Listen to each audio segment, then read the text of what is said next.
We're 10 weeks away from Election Day, and the battle for the soul of the Democratic Party is about to take a major turn. The communists are warning that it's about to get violent. We have seen that the Democratic Party establishment that we have has to be ripped out. We can actually start to grab hold of the ship of state and steer it in our direction, but it's going to be a, violent process.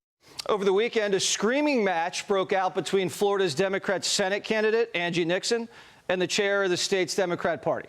The establishment warned her that socialism would kill her campaign and drag the whole ticket down.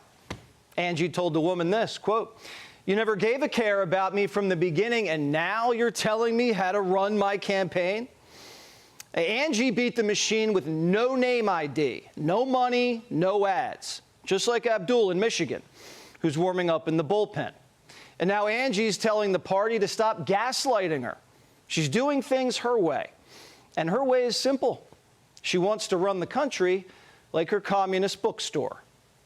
We do more than just having banned books there. It's actually a community hub. We offer free mental health resources and services. We offer free health care clinics, free tutoring, free mentorship programs, right? Free Plan B.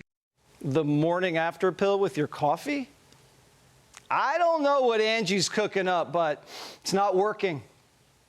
The chance that the GOP wins the Florida Senate race, according to Couch Prediction Markets, Ashley Moody, it was 84% on Sunday. Look where it is now, a 95% chance, up like a rocket. It turns out that nominating a self-described Democratic socialist in a state like Florida, where there are a lot of, let's say, Cuban refugees, is not necessarily the smartest idea.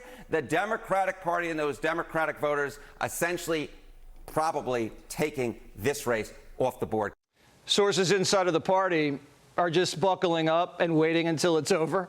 They say Angie's in the engine room now. She's the national story, and the press will move on to the next disaster next week.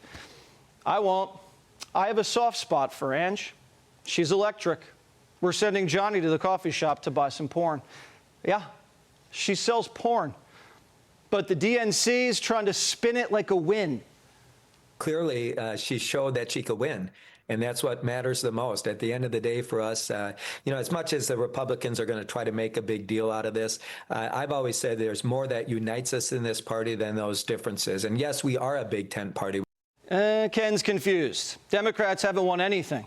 A communist won a primary, and she's going down in November. Democrats are still shut out of power. Fetterman says if they don't take back the Senate, it's Abdul's fault. And James Carville? He says, get your own tent. Some of these people will tell you they don't like the Democratic Party. They think it's co-opted evil, that it's no different than a Republican Party. Good. Don't be a Democrat. Don't use the word Democrat. If it's such a horrible thing, why don't you call yourself the Socialists of America? Or the Independent Socialists of America, or the Unaligned Socialists of America, whatever the you want. Don't use the word Democratic in it. The Democrat Party is transitioning. On Capitol Hill, the Commie Caucus is about to quadruple. The Democrat Socialists of America is now larger than any organized socialist movement in American history. They're calling this a guillotine-curious moment. Establishment Democrats are telling the Times, quote, they pose, in my view, a mortal threat to the Democratic Party. This party lacks leadership, so they're feeling around in the dark. And the only guy with any swagger, any name recognition, well, we've all seen him naked. I know everything about the laptop, more things than I want to know. I've seen you with your out. I've seen you with a crack pipe in your mouth. My question, are you running for president? I'm here to announce.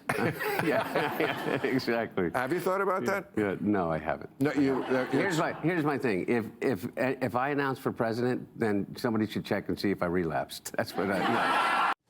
Whoever takes up the mantle is going to have to put the commies on a leash, because right now the Bernie bros are running wild, and somebody's about to get mauled. They might even bite mom. AOC dropped the pronouns from her bio and disavowed woke 1.0, called it crazy. Oops. calling it crazy isn't just like careless language, it's revisionist history.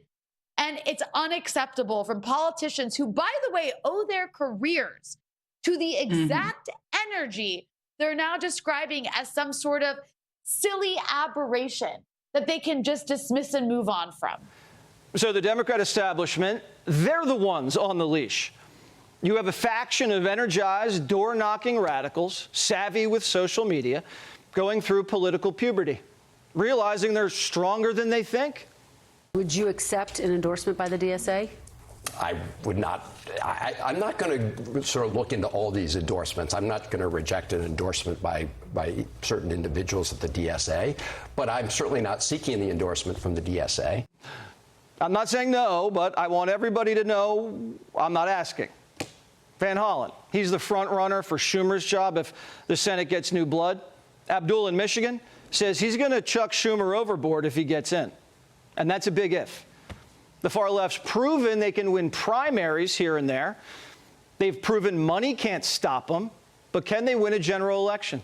Can they win statewide? We'll find out in 10 weeks. And Michigan is the biggest battle of them all. Be sure to like and subscribe for all the Fox News latest on YouTube and catch full shows streaming now on Fox One.